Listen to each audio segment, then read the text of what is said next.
आज दिनांक 26 ऑगस्ट रोजी मुख्यमंत्री एकनाथ शिंदे यांनी पनवेल येथील पळसपे येथील मुंबई गोवा महामार्गाची पाहणी केली। रायगड जिल्ह्यातील मुंबई गोवा महामार्गाची गणेशोत्सवापूर्वी दुरुस्ती करण्यासाठी विविध संघटनांकडून कोकणात आंदोलने करण्यात येत आहेत। रखडलेले रुंदीकरणाचे काम आणि तात्पुरती डागडुजी होत नसल्यामुळे तीव्र नाराजी आहे। या पार्श्वभूमीवर आज दिनांक 26 ऑगस्ट रोजी मुख्यमंत्री एकनाथ शिंदे यांनी पनवेल येथील पळसपे येथील मुंबई गोवा महामार्गाची पाहणी केली आहे। मुख्यमंत्री एकनाथ शिंदे हे पनवेल ते महाड येथील मुंबई गोवा महामार्गावर पडलेल्या खड्ड्यांची व करण्यात आलेल्या रस्त्याच्या दुरुस्तीची पाहणी करत आहेत।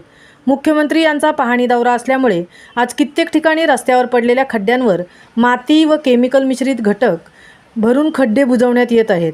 यावेळी मावळ लोकसभा मतदारसंघाचे खासदार श्रीरंग बारणे, पनवेलचे आमदार प्रशांत ठाकूर, कर्जतचे आमदार महेंद्र थोरवे, महाडचे आमदार भरत गोगावले व सार्वजनिक बांधकाम विभागाचे अधिकारी व इतर कर्मचारी यावेळी उपस्थित होते। काही दिवसांपूर्वी मुख्यमंत्र्यांनी मंत्रालयात अधिकाऱ्यांची बैठक घेऊन मुंबई गोवा आणि मुंबई नाशिक महामार्गावरील खड्डे बुजवण्यासाठी जिल्हा प्रशासन आणि राष्ट्रीय महामार्ग प्राधिकरण यांनी समन्वयाने प्रयत्न करण्याच्या सूचना दिल्या होत्या।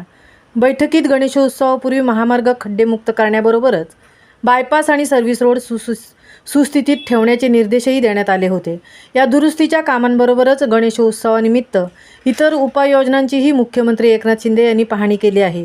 दरवर्षी गणेशोत्सवादरम्यान कोकणात जाणाऱ्या हजारो चाकरमान्यांना मुंबई गोवा महामार्गावरून प्रवास करताना प्रचंड त्रास सहन करावा लागतो।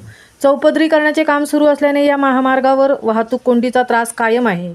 दरवर्षी गणेशोत्सवाच्या तोंडावर दुरुस्तींची कामे हाती घेतली जातात।